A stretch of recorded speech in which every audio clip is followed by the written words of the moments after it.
Let's proceed to number 17. So find dy over dx and simplify the result. So for number 17, x raised to the power y plus e raised to the power x is equals to a. So find dy over dx. So take note that this x raised to the power y, this term, so we'll apply u.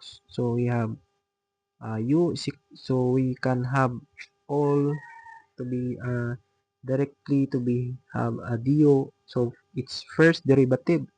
So first we cannot achieve a first derivative with this term because we are having an exponent of y.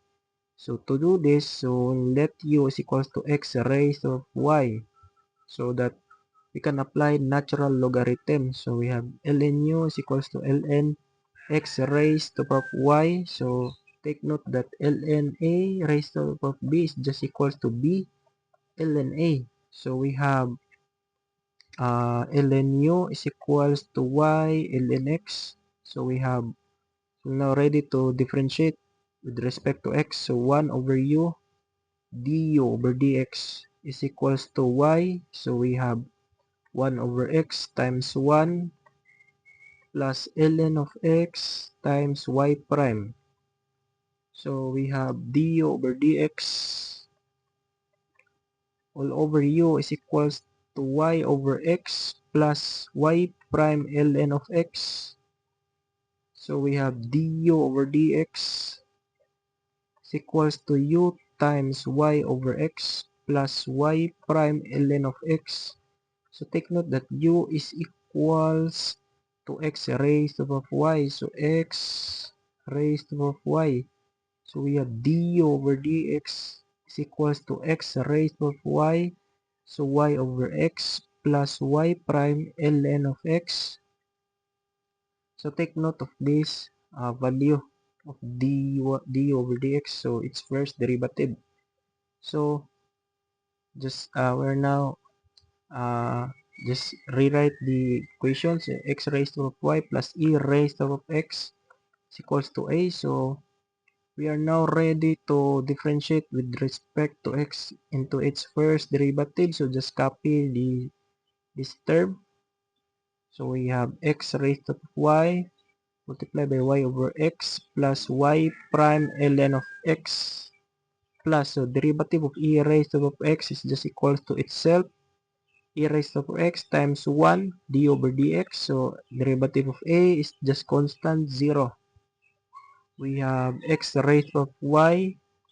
So we'll just combine these two terms. So y plus xy prime ln of x plus e raised to x is equals to 0. So we'll have x raised to y all over x multiplied by y plus x raised to y prime ln of x plus e raised to x is equals to 0. So we have x raised to y minus 1 times y plus xy prime ln of x plus e raised to x is equals to 0.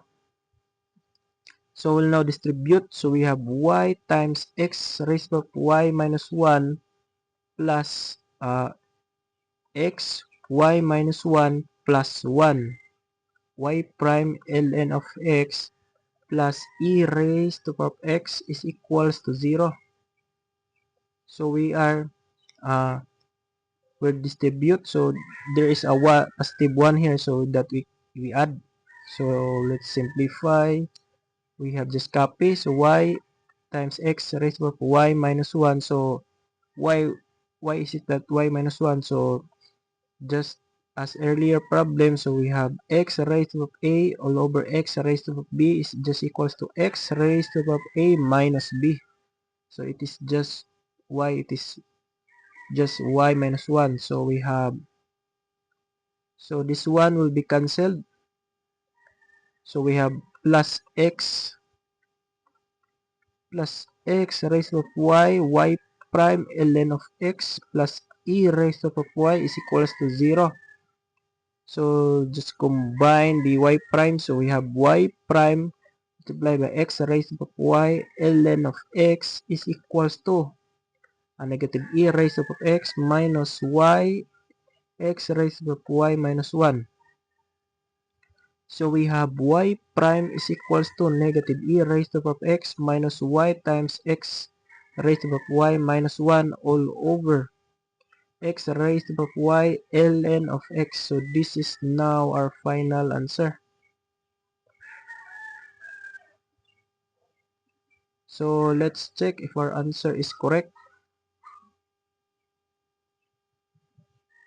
So negative ex raised to x minus y times x raised to the power of y minus 1. So the numerator negative ex e raised to the power of x minus y times x raised to the power of y minus 1. So the denominator is xy x raised to the power of y ln x.